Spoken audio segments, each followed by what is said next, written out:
Je, wewe ni mkulima na ungependa kuongeza mazao na kuwa na mifugo iliyo bora? Sasa kuna njia bora zaidi na za kisasa za kukuwezesha kufikia haya yote.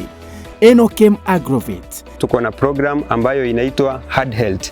Programu hii inatusaidia kuwatembelea wakulima wetu ili kuweza kujua zile ambazo wanafanya ni kulingana vile inastahili. Tunazo dawa za kutibu mifugo, chanjo na zile za kuongeza madini mwilini na pia kuongeza vitamini na kuimarisha afya ya mifugo wako. Kwa duka letu tuko na aina mingi ya dawa za minyoo. So wakati mkulima amekuja kwa duka letu akishatuambia vile state ya ng'ombe yake yuko, age yake, tunajua tunampea dawa gani na gani. Dawa ambazo zinaitwa metabolic stimulants na multivitamin. Tunazo dawa za kuangamiza wadudu wasumbufu, mbegu mbalimbali zikiwemo za mboga. Tuko na madawa ya kuua kwekwe, madawa ya kuua wadudu wasumbufu shambani. Tuko na mbolea aina zote na aina zote za mbegu. Tuko na mbegu za mahindi, mbegu za sukuma, mbegu za matunda aina yote. Ili kuboresha mifugo wako na kupata matokeo ya hali ya juu, sasa tunazo mbegu za kiume za mifugo tofauti tofauti.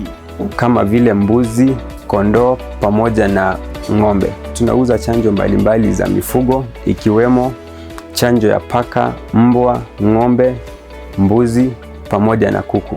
Tunaweza kuwapea wakulima wetu vifaranga wa siku moja. Vifaranga hawa wako wa aina tatu. Aina moja ya vifaranga ambao tunapeana ni layers, wao ni wale ambao wanataga mayai.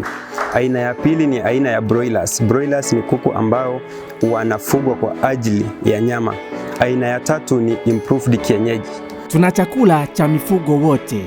Kuna chakula ambayo ng'ombe anafaa kupewa wakati amebakisha mwezi mmoja kuzaa ama mwezi mmoja baada ya kuzaa. Hiyo ni chakula ambayo mkulima anafaa kupea ng'ombe wako. Hiyo chakula iko glucogenic.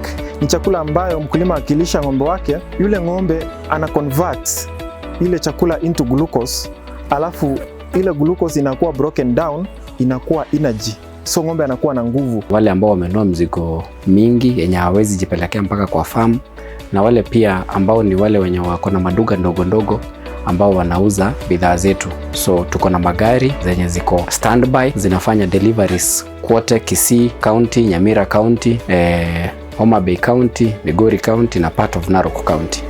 Duka letu kuu liko mjini Kisii kando na ghorofa ya Market Plaza, na tawi letu liko mkabala na kituo cha petroli cha Shell ambacho awali kilijulikana kama Falcon.